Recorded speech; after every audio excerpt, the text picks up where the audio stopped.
Nung nakaraan mga bossing, nag-post ako sa page ko na naghahanap ako ng mabibiling second hand car. Pero sabi ko sa post, kailangan kayo ang mismong first owner. Pas kasi ko pag hindi na po first owned yung sasakyan na binebenta. Maraming nag-message pero itong unit ni ma'am ang natipuhan kong puntahan at i-check. Kasi nga naman, sobrang sariwa. Imagine a 2024 Toyota Hilux Conquest V.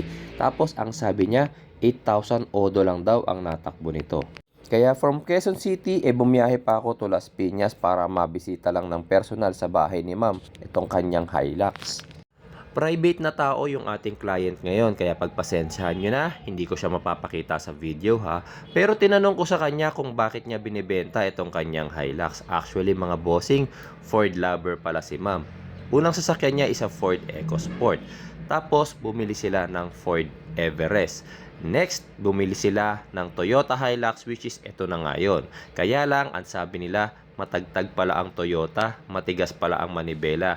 Kaya ang ginawa nila, need nila ng pick-up, bumili sila ng Ford Ranger Raptor yung V6.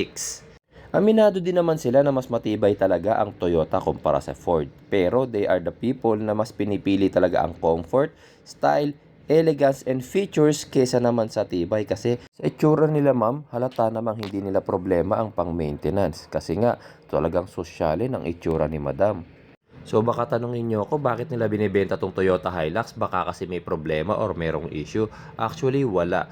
Sa bahay nila ma'am, dalawa lang ang parking slot. Yung isa is yung kanyang Ford Everest tapos itong Hilux. Dahil nga bumili sila ng Ford Ranger Raptor, yung Raptor tuloy nila ang nakaparking sa tapat ng bahay nila. Naaarawan. Yes, kahit maaraw-arawan dyan ang Ford, hindi yan kumukupas. Napakaganda kasi talaga ng factory paint job ng mga Ford vehicles kahit itanong nyo pa sa mga nagpe-paint dyan. Kaya itong Hilux ngayon ang umuukupa dun sa isa nilang parking slot. May reason din naman kung bakit kailangan nasa covered parking ang isang Toyota vehicle. Alam nyo ba mga bossing na isa ang Toyota sa may pinakamahinang klase ng paint jobs dito sa atin.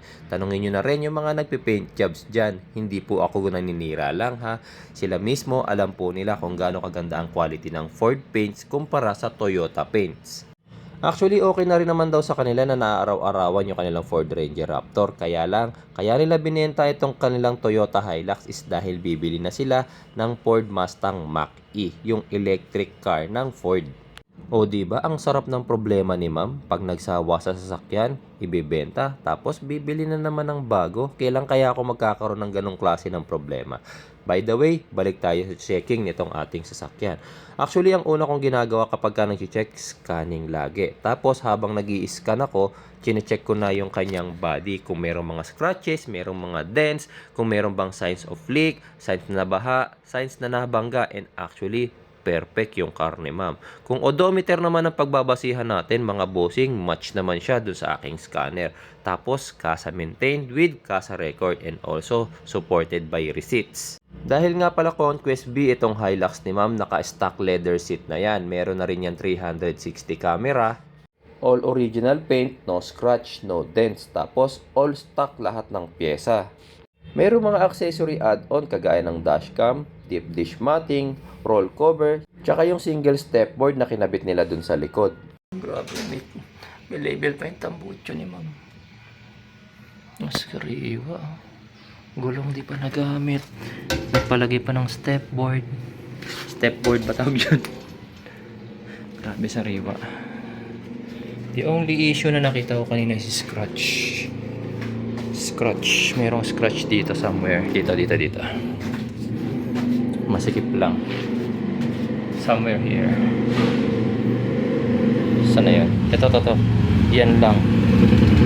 Pero tingin ko makukuha sa buffing.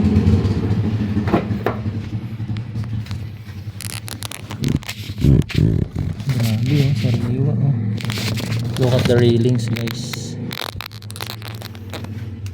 Parang yung hindi ko alam yung mga features nito pero ano yata yung camera nito 360 na tapos may mga magaganda na yung ano Oo nga, may nito. 360 na nga siya.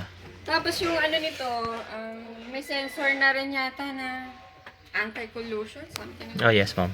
Okay po. Siyempre, hindi naman pwedeng laging sa labas lang tayo nakatingin. Kailangan pa rin yung kondisyon ng makina. Kung mapapansin nyo, medyo maitim yung langis dito ni ma'am. Subject for change oil na rin talaga siya. Naka-schedule na rin talaga to for PMS. Sinilip ko yung ilalim ng makina ni ma'am. Tinignan ko kung mayroong mga signs of leak. Pero talagang malinis na malinis yung kanyang makina at transmission. Yung mga brakes and shock absorbers, wala ring sign of leaks. Dito sa ilalim, masisilip mo rin kung may signs na nabangga ba yung sasakyan. By the way, sobrang higpit natin sa pag-check ng mga banggang sasakyan or nabaha. Kahit ikaw mismo ang first owner, chine-check ko yan na maigi. Siyempre, ayoko rin naman na mapapahiya ako sa pagbebentahan ko ng sasakyan. Kaya sinisigurado ko na literal na sariwa yung binibili kong unit. Kasi kapag nagbenta na ako mga bossing, meron po tayong money back guarantee. Ang ibig sabihin, kapag napatunayang nabaha, bangga, or tinamper ko yung odometer nitong sasakyan, isusoli ko yung pera ninyo. Kaya sa mga nagbebenta po sa akin ng sasakyan, pagpasensyahan nyo na kung talagang masyado ako mabusisi at makalikot ha. Sinisigurado ko lang naman po na walang problema yung sasakyan bago ko bilhin. After ng checking, nag-test drive na kami dyan ni ma'am pero hindi ko na binidyo kasi nag-test drive kami sa loob ng kanilang subdivision. Exclusive subdivision yun guys, kaya medyo private ang mga tao. Kaya hindi ko na binidyo. So eto, after every test drive mga bossing, nag-i-scan ako ulit. Bakit nga pala dalawa ang scanning ko mga bossing? Siyempre, bago ang test drive, nag-i-scan tayo. Kasi may mga sellers kasi mga bossing na meron silang sariling scanner. So, ang ginagawa ng iba, nagre-reset na sila or nag-clear DTC na sila. Ngayon, after test drive, siyempre, ginagamit natin yung mga features ng sasakyan. Kapag may problema ang sensors, may problema ang modules, lalabas ang mga errors na yon after test drive, mag-i-scan ka ulit. Kaya, mahalaga yung dalawang scanning. Since okay naman yung car at nakapasa sa checking ko, nakipag-negotiate na ako kay ma'am. Actually, before ako pumunta dyan, meron na akong price range na offer sa kanya. And pinag-usapan na rin namin yon. Pinanalyze na lang namin kung magkano ko kukunin yung kanyang Toyota Hilux. Siya nga pala, pag bumibili ako ng sasakyan, hindi rin naman ako nagdadala ng pera mga bossing. Ang ginagawa namin dyan, chine-check ko muna. Pag okay, pupunta kami sa bangko at doon kami magbabayaran. Kaya kung mapapansin nyo sa video, kanina maliwanag pa, 'di ba? Pero ngayon tingnan nyo, madilim-dilim na ng konti, kaya gumagamit na ako ng flashlight. So itong Hilux ni ma'am, wala na halos talagang pagawain. Talagang latag na latag eh. Pwede nga, diretso benta ko na to kaagad. By the way, pag binenta nga pala natin to, huwag kayong mag-alala. Available to for cash and financing. Pwede rin ang trade-in, basta yung iti-trade-in na sasakyan, kayo mismo ang first owner. Kaya sa mga interested dyan, mag-PM na po sa page. Pwede nyo pong bisitahin yung unit mismo dito sa bahay namin. Magdala po kayo ng sarili ninyong mekaniko ha. Yes, sure po ako sa kondisyon ng car, pero mas pabor din po sa akin kung meron po kayong dalang mekaniko para sila mismo ang magsasabi sa inyo kung gaano kasariwa at kaayos yung kondisyon ng binibenta kong sasakyan.